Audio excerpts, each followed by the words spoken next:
अथ आमल की एकादशी महात्म्य। मानधता जी बोले, हे वशिष्ठ जी, यदि आप मुझ पर प्रसन्न हैं तो व्रत की कथा कहो जिससे मेरा कल्याण हो।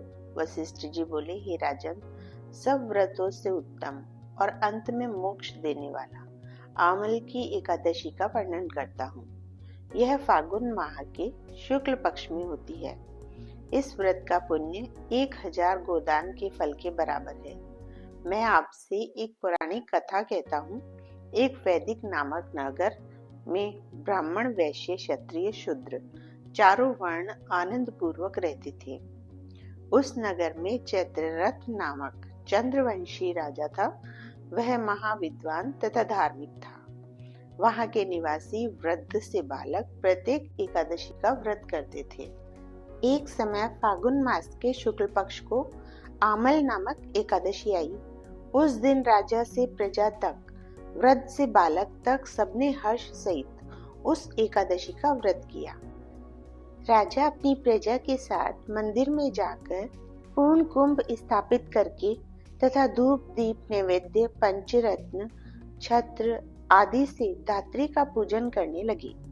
वे सब धात्री की इस प्रकार स्तुति करने लगे, हे धात्री, तुम ब्रह्म स्वरूप हो, तुम ब्रह्मा जी द्वारा उत्पन्न हो और सारे पापों को नष्ट करने वाली हो। तुमको नमस्कार है। अब तुम अर्घ्य स्वीकार करो। तुम श्री रामचंद्र जी द्वारा सम्मानित हो। मैं आपकी प्रार्थना करता हूँ, मेरे समस्त पापों को हरण करो। उस देवालय में रात्रि को सबने जागरण किया। रात्रि के समय उस जगह एक बहेलिया आया। वह महापापी तथा दुराचारी था। वह भूखा प्यासा था। उस जगह विष्णु भगवान की कथा एकादशी महात्म्य में सुनने लगा। बहेलिये ने उस रात्रि को अन्य लोगों के साथ जागकर व्यतीत किया। प्रातःकाल होते ही सभी लोग अपने अपने घर गए। कुछ समय बीतने के पश्चात उस बहेलिये की मृत्यु हुई और उस आमल की एकादशी के व्रत तथा जागरण के प्रभाव से उसने राजा विदुरथ के घर जन्म लिया। उसका नाम वसुरथ रखा गया। बड़े होने पर वह चतुरंगिनी सेना के सहित तथा धन धान्य से युक्त होकर 10 सहस्त्र ग्रामों का पालन करने लगा। वह तेज में सूर्य के, कांति में चंद्रमा के, वीरता में विष्णु भगवान के और क्षमा में पृथ्वी के समान था। वह अत्यंत धार्मिक, सत्यवादी, कर्मवीर और विष्णु भक्त था। वह सदैव यज्ञ किया करता था। एक दिन वह राजा शिकार खेलने के लिए गया। देवयोग से वह राजा रास्ता भूल गया। तब वह उसी वन में एक वृक्ष के नीचे सो रहा था।